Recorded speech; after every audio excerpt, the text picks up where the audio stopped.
Hi guys, welcome to another episode of Dungeons and Drinking. Now today we are going to be talking about a very popular game which is a personal favourite of mine, which is called Munchkin. So, what is Munchkin? Well, it is a card game that was created by Steve Jackson and it is designed for 2 to 6 players. So you aim to win by being the most powerful player in the game, the Munchkin. And you do that by playing cards, defeating monsters and trying not to be stabbed in the back by your fellow players. I warn you now, that's not going to be avoided. So how do you actually play Munchkin? Well, you get yourself some friends, hopefully you've got some of those, and you begin setting up by dealing 2 cards from each of the 2 decks that we have in the pack. Now these 2 decks are called the door card and the treasure card. Now these contain different types of cards that you can play on everyone. The door cards, you have things such as races and classes, as well as the monsters that you'll encounter during the game. The treasure cards are basically the shinies that you'll get for defeating the monsters, and there's some extra special cards there that will be very, very useful when you're trying to become the best player out of all of your friends.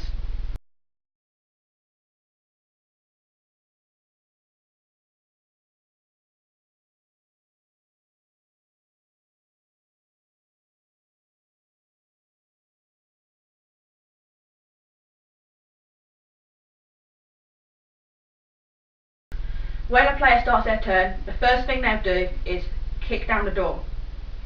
What that means is they'll draw a card face up from that door deck and they will lay it down so everyone can see what they've got. So there are different cards that you encounter when you do this door phase. The first one is that you might get a new class or race card. You can choose to equip that straight away, or if you don't want to, just keep it in your hand and you can discard it later. You can also get cards which modify the strength of a monster that's in combat. So you can have a plus or minus modifier to that. So another card that you can also get is a trap card. Some variants of the game will have curses instead. They have the same effect if you draw them on this kick down the door phase, which is they take effect on you immediately. You can negate curses if you have any cards in your hand that can pretty much just say nah. So they're quite useful to keep in your hand if you ever get cards that do negate curses or traps. You can also get sidekicks or minions which pretty much add bonuses to you or other special effects. And finally, the one that most people will be getting when they kick down the door is a monster. Now if you're drawing a monster card on your kick down the door phase, it instantly goes into combat.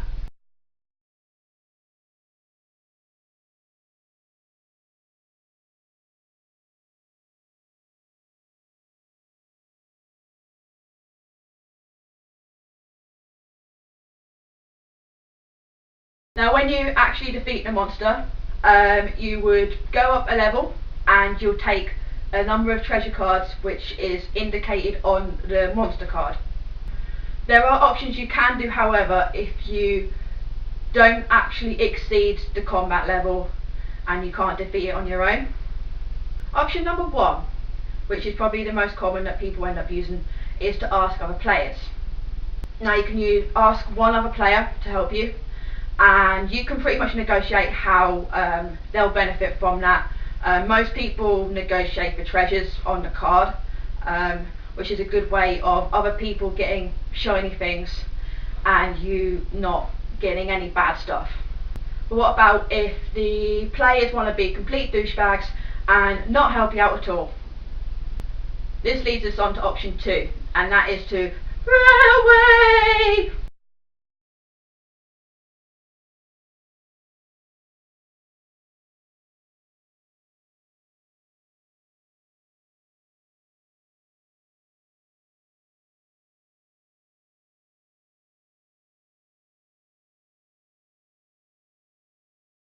If you pass the runaway check, yay, nothing happens to you. But what about if you actually fail it? Bad stuff happens. What that means is that you would have to read the text on the particular monster card that you have at that particular point. Let's say it was a monster that, if the bad stuff happens, you lose all the armour that you're wearing at that point. That would take effect immediately. There are cards that have the particular bad stuff of death.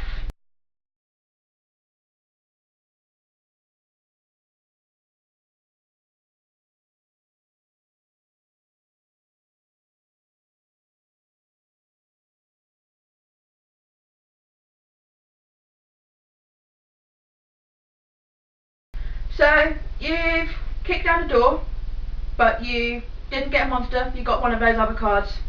You do actually have a couple of options of what you can do before you end the turn. Option number one is that you can look for trouble. What that means is, if you have a monster card in your hand, you can then play it and then attempt to fight it in order to gain another level and some more treasures. Second option that you can do is to loot the room, and that would be to take face down door cards straight into your hand, and you can use that at any point in your game. After that, the turn ends. It goes to the next player, and it goes right round and round and round and round, up until the point where someone reaches level 10 or 20 if you're playing epic mode, and then they win. So I've just mentioned levels because that is ultimately how you win the game. There's various ways in which you can level up. First way is to defeat monsters. The second way is to sell stuff. Now what I mean by that is that on your treasure cards you will normally have a value on the corner which says a certain amount of gold coins or credits, depending on which variant of the game you're playing. For each 1,000 credits worth of items that you discard, you can gain up one level. Now another way that you can level up is by playing a treasure card that says go up a level. Now there's quite a few of these in each deck, and you just play them at any point that you want and you go up a level. When you're at level 9, you need to be aware that there is no way that you can level up to 10 or 20 if it's epic mode without defeating an actual monster.